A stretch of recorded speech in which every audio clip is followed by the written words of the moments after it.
নমস্কার সবাইকে। আপনি কি কখনো ভেবে দেখেছেন কেন কিছু মানুষের স্বপ্ন বাস্তবে পরিণত হয় আর অনেক মানুষ সারা জীবন শুধু স্বপ্নই দেখেছে? কেন কেউ সাধারণ অবস্থা থেকে কোটি টাকার ব্যবসা গড়ে তোলে আর কেউ এক জায়গায় আটকে থাকে? আপনি কি জানেন আপনার মস্তিষ্কের ভেতরেই এমন একটি শক্তি আছে যা আপনার ভবিষ্যৎ গড়তে পারে? আজ আমি আপনাকে ম্যানিফেস্টেশনের এমন একটি গোপন রহস্য বলতে যাচ্ছি যা বুঝতে পারলে আপনার চিন্তা, আপনার অনুভূতি এবং কাজের প্রতি দৃষ্টিভঙ্গি সম্পূর্ণ বদলে যেতে পারে। তাই ভিডিওটি শেষ পর্যন্ত দেখুন, কারণ শেষের অংশে আমি এমন একটি বিষয় বলবো যা বেশিরভাগ মানুষ জানে না এবং সেই কারণেই তাদের ম্যানিফেস্টেশন কখনো কাজ করে না। সালটা ছিল 2006। একটি বই প্রকাশিত হয় যার নাম ছিল দ্য সিক্রেট। বইটি প্রকাশের কয়েক মাসের মধ্যেই লাখ লাখ কপি বিক্রি হয়ে যায়। আর তারপর থেকেই একটি শব্দ সবচেয়ে বেশি আলোচনায় আসে, ম্যানিফেস্টেশন। যখন তুমি সত্যি কোনো কিছু চাও তখন সমগ্র মহাবিশ্ব তোমাকে তা অর্জন করার জন্য কাজ করতে শুরু করে। এই পৃথিবীতে মানুষ যা কিছু সৃষ্টি করেছে সব কিছুই প্রথমে মানুষের মনে জন্ম নিয়েছে, তারপর বাস্তবে এসেছে। আগ্রা তাজমহলকে দেখুন, তৈরি হওয়ার আগে শাহজাহানের কতবার মনের ভেতরে সেই ছবি তৈরি হয়ে গেছিল। অ্যাটম বোমাকে দেখুন, অ্যাটম বোমা বাস্তবে তৈরি হওয়ার আগে বিজ্ঞানীদের চিন্তায় তৈরি ছিল। অর্থাৎ মানুষের মনের মধ্যে এমন এক শক্তি আছে যা কল্পনা করতে পারে আর সেই কল্পনাকে বাস্তবেও রূপ দিতে পারে। একটা গ্রামে রবি নামে একটি ছেলে থাকতো। সে খুব বুদ্ধিমান ছিল, কিন্তু সব সময় নিজের সম্পর্কে নেগেটিভ চিন্তা করত। একদিন গ্রামের একজন ব্যক্তি তাকে একটি জাদুকরী আয়না দিলেন। তিনি বললেন, এই আয়নাটি তোমার মনের ভাবনাকে বাস্তবে রূপ দিতে পারে, তাই খুব সাবধানে ব্যবহার করবে। প্রথম দিন রবি আয়নার সামনে দাঁড়িয়ে বলল, আমি যদি একজন সফল মানুষ হতে পারতাম তাহলে খুব ভালো হতো। কিছুদিনের মধ্যেই তার জীবনে নতুন নতুন সুযোগ আসতে শুরু করলো। সে ভালো শিক্ষকদের সাহায্য পেল, নতুন কিছু শেখার সুযোগ পেল, তার আত্মবিশ্বাসও বাড়তে লাগলো। কিন্তু কিছুদিন পর সে ভাবতে শুরু করলো, হয়তো এই সাফল্য সাময়িক। নেগেটিভ চিন্তা আসতে লাগলো, হয়তো আমি আর সফল হতে পারবো না, হয়তো সবাই আমাকে নিয়ে হাসবে। ধীরে ধীরে তার কাছে আসা নতুন সুযোগগুলো একদিন সে এড়িয়ে যেতে লাগলো। নতুন কিছু করতে ভয় পেতে লাগলো, তার আত্মবিশ্বাস কমতে লাগলো। এরপর সে প্রতিদিন মনে মনে বলতে লাগলো, আমার দ্বারা কিছুই হবে না, আমি পারবো না, আমি এগোতে পারবো না, আমি কোনোদিনও সফল হতে পারবো না। ফলস্বরূপ সে অনেক ভালো সুযোগ হারিয়ে ফেলতে লাগলো, নিজেকে ব্যর্থ মনে করতে শুরু করলো। একদিন সেই জ্ঞানী ব্যক্তি আবারও তার কাছে এলো এবং জিজ্ঞাসা করলো, রবি তোমার কি হয়েছে? রবি সব কথা তার কাছে খুলে বলল এবং তখন সেই ব্যক্তি হেসে বললেন, আয়নাটি আসলে তোমার জীবন পরিবর্তন করেনি, তোমার চিন্তাই তোমার জীবন পরিবর্তন করছে। আয়নাটি শুধু তোমার মনে প্রতিচ্ছবি দেখিয়েছে। রবি অবাক হয়ে গেল। জ্ঞানী ব্যক্তি, ওই ব্যক্তি যে ব্যক্তি তাকে আয়না দিয়েছিলেন, তিনি আবারও বলতে শুরু করলেন, যখন তুমি সাফল্যের কথা মনে মনে ভেবেছিলে তখন তুমি সুযোগ খুঁজেছিলে, আর যখন ব্যর্থতার কথা মনে মনে ভাবতে শুরু করলে তখন তুমি নিজেই নিজের সামনে অনেক বড় অবস্টেকেল, অনেক বড় প্রবলেম, অনেক বড় বাধা তৈরি করেছিলে। সেদিন রবি বুঝতে পারলো তার সবচেয়ে বড় বন্ধু তার নিজের মন, আর সবচেয়ে বড় শত্রু তার নিজের মনই। তাই নিজের মনে আনা সমস্ত চিন্তাই আপনাকে সামনের দিকে এগিয়ে নিয়ে যায়, আর কোথাও থেকে নিজের মনে আনা কোনো নেগেটিভ চিন্তাই আপনাকে সব থেকে বেশি ডুবিয়ে দিতে পারে। আমাদের মন একটি জাদুকরী আয়নার মতো। আমরা বারবার যা ভাবি, ধীরে ধীরে আমাদের কাজ, আমাদের সিদ্ধান্ত, আমাদের জীবন ঠিক সেই দিকেই এগোতে শুরু করে। পজিটিভ চিন্তা, সুযোগের দরজা খুলে যায়, আর নেগেটিভ চিন্তা সেই দরজাগুলোকে বন্ধ করে দেয়। তাই নিজের মনকে এমন কিছু চিন্তা দিন যা আপনাকে আপনার লক্ষ্য ও স্বপ্নের দিকে এগিয়ে নিয়ে যাবে। ম্যানিফেস্টেশন আসলে কি?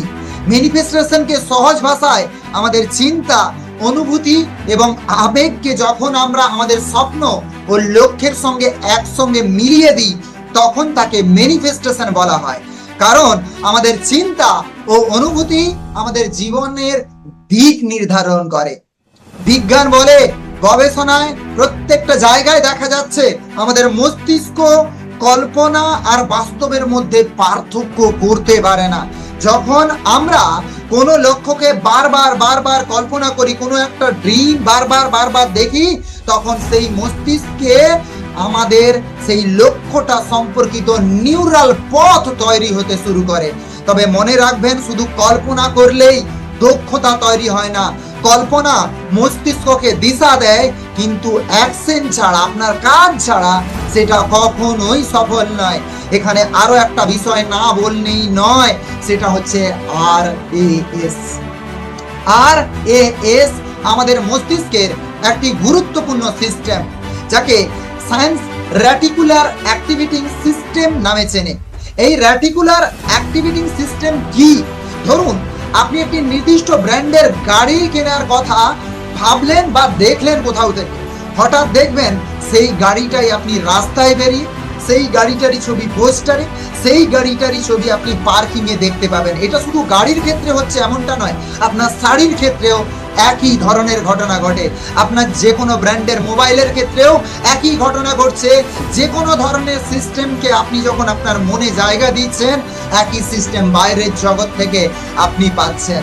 গাড়ি আগেও ছিল, ওই শাড়ি আগেও ছিল, পরিবর্তন শুধু আপনার মনে হয়েছে, আপনি মনটাকে ওই দিকে ফোকাস করতে সক্ষম হয়েছেন। RAS ঠিক করে দেয় কোন তথ্যকে গুরুত্ব দিতে হবে আর কোনটাকে উপেক্ষা করতে হবে। তাই যখন আপনি আপনার লক্ষ্যকে বারবার ভাবেন, অনুভব করেন এবং গুরুত্ব দেন, তখন আপনার মস্তিষ্ক সেই লক্ষ্য সম্পর্কিত সুযোগ, মানুষ ও পথ খুঁজতে শুরু করে। এটাই ভিজুয়ালাইজেশনের আসল শক্তি, এটা কোনো ম্যাজিক নয়। মস্তিষ্ক সঠিক দিশায় এগোয়, মস্তিষ্ককে সঠিক দিশায় এগোনোর একটা সায়েন্স মাত্র। কিন্তু সবার ক্ষেত্রে ম্যানিফেস্টেশন কাজ করে কি? আপনার মনে এই প্রশ্নটাও জাগছে। হ্যাঁ, উত্তরটা হবে হ্যাঁ, সবার ক্ষেত্রেই ম্যানিফেস্টেশন কাজ করে। সবচেয়ে গুরুত্বপূর্ণ বিষয় হলো, আমার লক্ষ্য আপনার এবং আমার, যে কোনো মানুষেরই হোক, আপনার স্বভাবের সঙ্গে কিংবা আমার স্বভাবের সঙ্গে মিলিত হচ্ছে কিনা। ধরুন, আপনি আঁকতে খুব ভালোবাসেন, কিন্তু অন্যদের দেখে শুধু বিখ্যাত হওয়ার জন্য আপনি কোথাও থেকে আঁকার স্বপ্নটা দেখছেন, কোথাও থেকে আপনি গায়ক হওয়ার স্বপ্ন দেখছেন, বা গায়কের গানটা আপনি পছন্দ না করেও গান গাইতে ভালোবাসেন, তাহলে আপনার মন পুরোপুরি সেই লক্ষ্যের সঙ্গে যুক্ত হতে পারে না। যে কাজে আপনি সত্যি উপযোগী, যে কাজকে সত্যি ভালোবাসেন এবং করতে আনন্দ পান, সেই কাজকে লক্ষ্য বানালে ম্যানিফেস্টেশন অনেক বেশি শক্তিশালী রূপ নেয় আপনার সামনে। কারণ আপনার স্বভাব, আপনার লক্ষ্য একে অপরের সঙ্গে তখন মিলেমিশে কাজ করে। এর বদলে আপনি যখন ম্যানিফেস্টেশন করতে শুরু করেন, আপনি আপনার স্বভাবের সঙ্গে তখন মিল খুঁজে পান না। তখন কিন্তু আপনার লক্ষ্য, অনুভূতি এবং স্বভাব একসাথে মিলিত না হলে আপনার ম্যানিফেস্টেশন কখনোই শক্তিশালী হয় না। আমরা প্রায়ই বলি এটা অসম্ভব, কিন্তু কেন বলি? কারণ অতীতে সেই জিনিসটা আমি পাইনি। এক সময় মানুষ ভাবতো আকাশে ওড়া অসম্ভব। রাইট ব্রাদার্স প্রথমবার এটার কল্পনা করেন মনে মনে, আর তারপর আজকে সেটা প্রত্যেক দিনের আমাদের যাত্রা হয়ে দাঁড়িয়েছে। একটা সময় আপনি আজকে আমাকে যে এই লাইভ দেখছেন বা ভিডিওতে দেখছেন, এটাও একদিন পসিবল ছিল না, আর আজকে সেটা আপনার ক্ষেত্রে খুব ইজি হয়ে গেছে। কিন্তু এই স্বপ্নটাও কেউ না কেউ তার মনে প্রথমবার দেখেছিল। কি সম্ভব আর কি অসম্ভব সেটা ঠিক করার আপনি কে? কি সম্ভব, আমি আবারও লাইনটা বলছি, কি সম্ভব আর কি অসম্ভব সেটা ঠিক করার আপনি কেউ নয়। আপনার কাজ হলো আপনি আপনার লক্ষ্যটাকে পরিষ্কার করে আপনি ওই দিকেই এগিয়ে যান। আমি সত্যি কি চাই, আমার জীবনে কি চাই। আজ চোখ বন্ধ করে কয়েকটা সেকেন্ড এই ভিডিওটাকে পজ করুন এবং থমকে গিয়ে দাঁড়িয়ে নিজেকে জিজ্ঞেস করুন আপনি জীবনে সত্যি কি চান। কয়েক সেকেন্ড পর আপনি বুঝতে পারবেন যে আপনার জীবনের সমস্ত সমস্যাগুলো আপনি নিজে থেকেই তৈরি করছেন। বেশিরভাগ মানুষের সবচেয়ে বড় সমস্যা হলো তারা জানেই না তারা কি চায় নিজে। আর যখন আপনি লক্ষ্য পরিষ্কার না করে জীবনে এগোচ্ছেন, তখন পৃথিবীর কোনো শক্তি আপনাকে আপনার জয় নিশ্চিত করাতে পারবে না। পৃথিবীর কোনো শক্তি আপনাকে আপনার লক্ষ্য পর্যন্ত পৌঁছে দিতে পারবে না। আজ এই ভিডিওটা, এই লাইভ সেশনটা আপনার জন্য সব থেকে উপকারী হতে পারে। আজকে একটু দেখে নেব এই ভিডিওটা থেকে আমরা কি শিখলাম। আপনার মন একটি আয়নার মতো, আপনি যা ভাববেন জীবন ধীরে ধীরে আপনাকে সেই দিকে এগিয়ে নিয়ে যাবে। ম্যানিফেস্টেশন মানে শুধু চিন্তা নয়, চিন্তার সাথে সাথে অনুভূতি এবং লক্ষ্যকে একসঙ্গে মিলিয়ে দেওয়া। ভিজুয়ালাইজেশন মস্তিষ্ককে সঠিক দিশা দেয় এবং সেই দিশাতে আপনি যদি কাজ না করেন, অ্যাকশন না করেন, তাহলে কিন্তু আপনার মাথায় যে সমস্ত আইডিয়াগুলো আসছে সেগুলোকে না লিখে এগিয়ে যাওয়ার কথা ভাবলে আপনি কোনো দিন জিততে পারবেন না। হয়তো কোনো কোনো ক্ষেত্রে 10%, 20% বা 30% সফল হয়ে গেলেও বাই চান্স পরবর্তীকালে আপনার ক্ষেত্রে অসফলতা আপনার জন্য চলে আসবে। আরএস আমাদের লক্ষ্য সম্পর্কিত সুযোগগুলোকে আমাদের চোখের সামনে নিয়ে আসে, আপনার কাছে আইডিয়া ক্রিয়েট করে। লক্ষ্য অবশ্যই নিজের স্বভাবের সঙ্গে, নিজের অ্যাটিটিউডের সঙ্গে, নিজের বিহেভিয়ারের সঙ্গে মিলিয়ে দেখতে শুরু করুন। অসম্ভব অনেক সময় শুধু পুরনো অভিজ্ঞতাতে সীমাবদ্ধ না রেখে নিজেকে ভেঙে বেরিয়ে আসুন। আজকে নতুন স্বপ্ন দেখতে শুরু করুন। প্রথমে পরিষ্কার করুন আপনি জীবনে সত্যি কি চান। ম্যানিফেস্টেশন কোনো জাদু নয়, ম্যানিফেস্টেশন নিজের লক্ষ্যকে স্পষ্ট করে চিনে এগিয়ে যাওয়া। শুধুমাত্র পজিটিভ চিন্তা করা, সেই লক্ষ্যকে অনুভব করা এবং তার জন্য প্রতিদিন কনসিস্টেন্সি কাজ করে যাওয়া। মনে রাখবেন, আমরা বারবার যা ভাবি তা আমাদের সিদ্ধান্ত, অভ্যাস এবং জীবনকে প্রভাবিত করে। তাই নেতিবাচক চিন্তার বদলে নিজের স্বপ্ন ও লক্ষ্যকে গুরুত্ব দিন। সব থেকে গুরুত্বপূর্ণ বিশ্বাস হলো আপনার লক্ষ্য যেন আপনার ভালো লাগা হয়ে ওঠে, স্বভাবের মধ্যে আসে এবং মূল্যবোধের সঙ্গে কানেক্টেড থাকে। স্বপ্ন দেখুন, বিশ্বাস রাখুন, ইতিবাচক থাকুন, পজিটিভ থাকুন। প্রতিদিন নিজের উপর কাজ করুন, নিজে নতুন স্কিল ডেভেলপ করুন, নতুন চিন্তা করুন, নতুন ভাবে এগিয়ে চলার স্বপ্ন দেখুন, বাস্তবের রূপ দিন সেটাকে। আজকে এই ভিডিওটা যদি আপনার ক্ষেত্রে, এই লাইভটা যদি আপনার ক্ষেত্রে কোথাও থেকে আপনার কোনো একটা জায়গাকে নাড়িয়ে দিতে পারে, কোনো একটা নতুন স্বপ্নকে আপনার সামনে তুলে দিতে পারে, কিংবা যে সমস্ত মানুষ নতুন করে স্বপ্ন দেখতে চাইছে, স্বপ্ন দেখা ভুলে গেছে, তারা ডিপ্রেশন, অ্যাংজাইটি, ফোবিয়ার মধ্যে আটকে আছে, কিংবা রাতে ঠিকঠাক ঘুমোতে পারছেন না, নতুন করে এগোতে চাচ্ছেন কিন্তু বারবার ব্যর্থ হচ্ছেন, তাদের কাছে এই ভিডিওটাকে শেয়ার করুন।